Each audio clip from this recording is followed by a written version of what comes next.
Good day, Crime Talk aficionados. My name is Scott Reisch, and this is Crime Talk, the most fact-driven, unbiased, true crime channel. First on the dock today, Samuel Olson, new information. Second, why I warn you about those dating apps. Third, a Utah man goes to prison for the death of his wife. Wait until you hear why he did it. Fourth, the 14-year-old being charged as an adult pleads not guilty. Fifth, Casey Anthony, we brought you the audio. Now we bring you the video. Sixth, famed defense attorney F. Lee Bailey passes away at 87. And finally, our dumb criminal contestant of the day and a recap for our contestants throughout the week. Let's talk about it.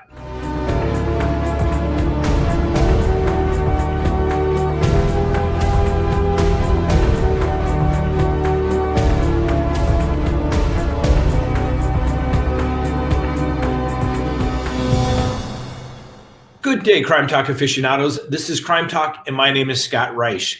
Last day on the road today, still here in Houston. That's right, for the Lanier Trial Academy. Really good. This guy is good. He's not a criminal defense attorney, but he is an incredible litigator. He can tell stories, and the way he teaches people how to present in court is amazing. Oh, and by the way, he's only won like $40 billion in jury verdicts and is a billionaire himself. Very impressive guy. I don't know what to say. Worth every penny I paid to come down here for his class. All right. First on the docket, Samuel Olson. That's right. That's the 5-year-old that went missing. And I think yesterday I said that the prime suspect, which was Teresa Balboa, was a stepmother. Well, she's in fact like the girlfriend, but apparently they're engaged. So anyway, if I misspoke, for all those people that corrected me, you were right, I was wrong, and we will call ourselves out when we mess it up. Anyway, for those of you who do not know, Samuel Olson is the Houston boy who was reported missing on May 27th, and now authorities believe that he may have been deceased prior to that. Now, police have released some of the charging documents related to Teresa Balboa, the girlfriend of Samuel's biological father. And during the police investigation into Samuel's disappearance, a roommate reportedly told investigators that he returned home after a phone call and found the child, whose 6th birthday was actually on Saturday. The child was reportedly bruised and unresponsive while he was laying on a bed. The roommate allegedly said he and Balboa moved Samuel's body to a bathtub and left him in there for 2 days. Now, according to court documents cited by police authorities, that the duo then wrapped the boy up in a plastic sheet and placed him in a tote to take him to a storage unit, which is located in Webster, Texas. On Monday, amid the search for Samuel, another male friend received a call from Balboa asking for help. Authorities put this information in the affidavit. The friend allegedly told investigators that he picked Balboa up and the two drove to the storage unit. When they were there, they retrieved a plastic container with a foul odor and transported it to a motel room in Jasper, Texas. Police were directed to that motel room after receiving an anonymous tip via Crime Stoppers. In a news conference on Wednesday, the authorities said that they had found the body, which they believed to be that of Samuel, but they have to have that confirmed by the medical examiner. Balboa, who previously claimed that Samuel had been taken from her, she purported from her Houston apartment, from the biological mother and someone who she said was identified as a police officer. Well, Balboa was arrested when they found the body at the motel, and she was there. Now, Samuel's father, Dalton Olson, has not been charged, but he is continuing to face questions from the police. Police have stated that Samuel's biological parents have shared custody of the child. Samuel's mother, Sarah Olson, stated that she is obviously heartbroken and that she misses her baby. She also claims that she had not seen him in some time. So this sounds like a very tragic situation. Obviously, it takes place too many times in communities across the country. As I told you, I've been here in Houston, so I've been doing some little asking of questions to see if anybody has any information down here. I saw one of the local news reports, and they went to the apartment that was occupied below where Samuel lived. She was on the phone with this news report stating that she had heard a child yelling. In fact, she even called her mom, and then on the news report, she picked up the phone, called her mom and said, "Hey, Mom, remember that night I called you?" And they said, "It sounded like someone was beating that little boy." Well, yeah, he's now deceased. So oftentimes the case in child abuse cases, people hear something, they don't say anything. And then it's a question of why didn't somebody say something when it wasn't obvious at that time? A tragedy. We'll see how things shake out, whether it's just the girlfriend of the biological father or whether biological father or these roommates are going to be charged with something else. We'll have to wait and see. Next on the docket, why I tell you to be careful about those dating apps. A Dallas man who used dating apps to target gay men in 2017 now faces up to 26 years in prison after pleading guilty to numerous criminal counts, including kidnapping and hate crimes. Daniel Jenkins, 22, accepted a plea deal for masterminding a scheme that targeted gay men on the dating app Grindr. Jenkins is set to be sentenced on October 6th, pursuant to the plea agreement. His guilty pleas to one hate crime count, one hate crime conspiracy count, kidnapping, carjacking, and one count of using a firearm during a crime of violence. Can you say, pack your bags and go to prison? Mr. Jenkins, obviously he had nefarious motives when he and his friends decided to do what they did. But this is the danger of these dating apps. You do not know who you are meeting on the other end, what their intentions are. You should do what you can to check these people out before you. I have said it before. It is dating malpractice if you don't check these people out beforehand. All right, let's take a quick break before we get on with the docket. Please go to CrimeTalkSearch.com, sign up for a background subscription service. You'll be happy you did. If there's anyone out there you were ever curious about what was in their background, now is the time to do it. If you're going to get involved with somebody, now is the time to do it. When you go to CrimeTalkSearch.com, you put in the name, literally millions of public records are searched, and a report is generated. And it's going to give you a report. If they have multiple social media accounts, you're going to find it. If they have multiple phone numbers, multiple email addresses, it's going to be found. And more importantly, you're going to get information regarding criminal history. Hopefully the person you're searching has none whatsoever. But if it's there, it's going to be found. You're going to get everything you'd want to know, whether you're going into business or whether you're going into a personal relationship. You're going to be able to find out the information you want to know. So go to CrimeTalkSearch.com, sign up today. You'll be happy you did. Next on the docket, Aiden Fuchi, the 14-year-old boy who's going to be charged as an adult for killing 13-year-old Tristan Bailey, appeared in court and has entered a plea of not guilty. This is a crime that I think a lot of people are going to watch just for the sheer brutality of it. Fuchi allegedly stabbed Bailey 114 times. He bragged about it, told friends that he was going to harm somebody and that he was going to do it soon. When he was arrested, apparently was actually placed in a squad car. Not sure how he did this, but apparently he took a selfie and put it up on Snapchat and allegedly wrote, "Hey, has anybody seen Tristan?" Can you say consciousness of guilt? Can you say an admission? I don't know. I don't think this kid is wired right. We've said it before. Well, obviously given the presumption of innocence, but I think we know how that is going to turn out.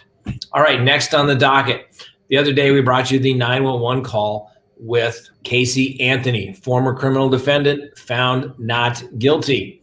Well, she's still making headlines. She was having a little bit of a disturbance with another woman dating the same man that she was dating. At least she's not hanging around with kids, I guess. But either way, what it amounts to is that it's high drama. We brought you the audio the other day. Take a look at the video. You can conclude from the video however you want, but we're bringing it to you. You can decide. Can I file an incident report? Sure, what happened? So I'm still wet. I got a drink thrown at me. This girl has been harassing me for a while. I have her cell phone number. If that helps. Do you know her name? Her name is Thelma Moya. Thelma Magali Moya. She goes by Thelma Moya. Yeah. Okay, and what happened? She verbally assaulted me, but physically assaulted me with witnesses. I'm still damp from the drink she threw at me. And why did she throw a drink at you? We had a verbal altercation outside. Outside over there? Yeah. And elaborate, like what happened? We dated the same person for a couple years. Malcolm Allison, who was with your department, one of your sergeants. Whether they're together or not together, she got upset that he had texted me. I let her know that he had, and she came inside and threw a drink at me. I try not to make a big deal of things, but she's been a problem in my life for 3 years. Have you tried? I've changed my phone number. I moved. She's moved near me. She has changed her phone number. It's been a repeated problem for several years. I hate to say it, Malcolm Allison, who's one of your sergeants, would be able to confirm her information. I don't want to get him involved. He's my ex, he's her ex. That's why all of this happened. Oh, okay. Why don't you file a restraining order? I didn't have enough to file a restraining order. I had to have actual threats. Her texting was not enough. Her showing up where I was not enough. This is enough. In front of witnesses is enough. Her friend was here. Several people that I've known for years are here as witnesses, if necessary. So I'm not trying to file a restraining order. I just want it to stop. And I know a restraining order at most is good for 6 months, and it can go away. Right. Well, we'll document the incident that happened. And I'll put it as verbal threats because you said that she keeps coming No, to and you can tell she threw a drink at me. But you should definitely, if you're being going Follow up. through this, you gotta follow up on it so we can I know do you something. need to talk to me, but that girl came in and just fucking No, I have multiple witnesses. here and like Thank you. she did nothing. This girl just came in and Just enjoy your day, okay? Next on the docket, a Utah man is going to prison for the death of his wife. Let me tell you why he said he did it. Well, this Utah man is named Kenneth Manzanera, and he is from Santa Clara, Utah. And he went on a cruise with his wife. It originated in Seattle on its way up to Alaska. His wife's name was Christy Manzanares, and she was found dead in the couple's cabin at 9:20 p.m. on July 25th of 2017. She had a severe head wound and blood was all over the room, according to the medical staff and police reports. The case was ultimately filed in the United States District Court of Alaska, where Kenneth Manzanera stated at sentencing why he did what he did. And apparently he told witnesses and he told the court he killed her because his wife would not stop laughing at him. Yep, that's the excuse. No indication exactly why she started laughing, but apparently you don't laugh at Kenneth Manzanares because he will ultimately do bad things to you. I would think that somebody that can lose their temper that quickly, 30 years ought to cool his jets for a little bit, and he'll be too old to get when he gets out from harming anyone ever again. Next on the docket, famed criminal defense attorney F. Lee Bailey is dead at 87. Now, I bring this up. Most people think of F. Lee Bailey as one of the attorneys on the dream team for O.J. Simpson. And if you listen to O.J. Simpson in an interview that he gave, he actually said that it was F. Lee Bailey that really was the mastermind of the case and explained how everything was going to come out. It was his cross-examination of Mark Furman that made that trial go on forever, but it was a turning point where basically the jury believed that the police officer, Mark Furman, was a racist police officer and must have planted evidence. Well, needless to say, F. Lee Bailey had had a lot of criminal cases prior to the O.J. Simpson case. Now, one of his first clients was the neurosurgeon Sam Shepard, the man whose wrongful conviction inspired a 1960 television series and a 1993 Harrison Ford movie, The Fugitive.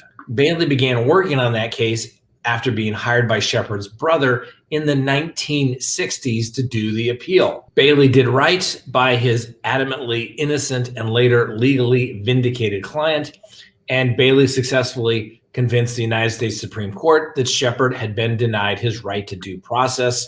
A retrial was ordered, and Shepard was found not guilty. He also represented United States Army Captain Ernest Medina over his alleged responsibility in the My Lai massacre, in which upwards of 500 unarmed Vietnamese civilians were killed. Many of them were women and children under 12. He had a big loss, which was the Patty Hearst case. And Patty Hearst later said that his closing statement was disjointed, and she believed it was because of excessive drinking. Now, I didn't know that many names of criminal defense attorneys growing up, but I remember hearing about F. Lee Bailey. And then a couple of years ago, I was at a conference at the National Trials Lawyers Conference in Miami a couple years ago. And who was there? F. Lee Bailey. I have his book. It's signed. It's in the Crime Talk studios by F. Lee Bailey. Yes, he was disbarred. Let's throw that out there as well. He had a situation where he was representing a drug dealer and he was holding some stock. And the government knew he was holding some stock. The stock quadrupled. Bailey took what he thought was his fee, about $4.5 million. Needless to say, the government wasn't pleased that they didn't get the money. Ultimately, it led to his disbarment. He tried to get reinstated by passing the bar, but the Maine bar, state of Maine, did not allow him to ever be readmitted to the bar. But I'm telling you, this man, I was able to sit around with him for about an hour or so and basically just hear war stories. And I'm telling you, this guy has been there, done that. Regardless of how things turned out, he was a great criminal defense attorney. So our hats off to F. Lee Bailey. Next on the docket, our dumb criminal contestant of the day.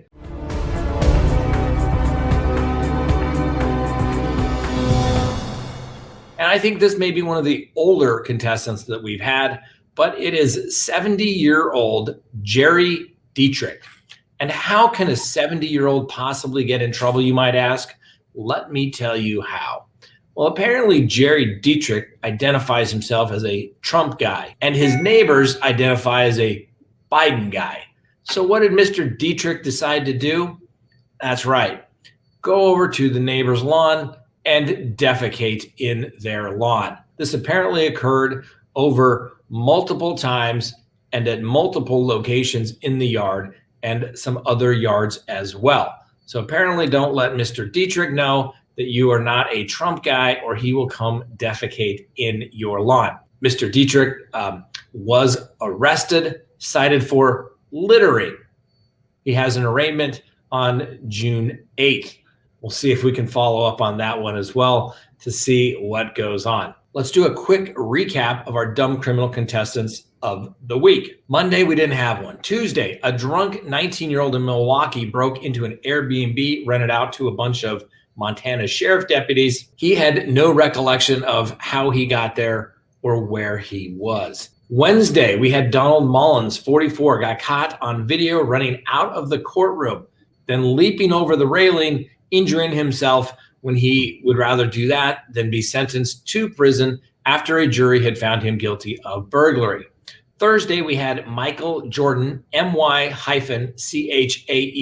according to the police reports, 33, Michael Jordan, 33, broke through a drive-through window after a skirmish in the drive-through lane, crawled through the window, pushed a 53-year-old employee, and then left.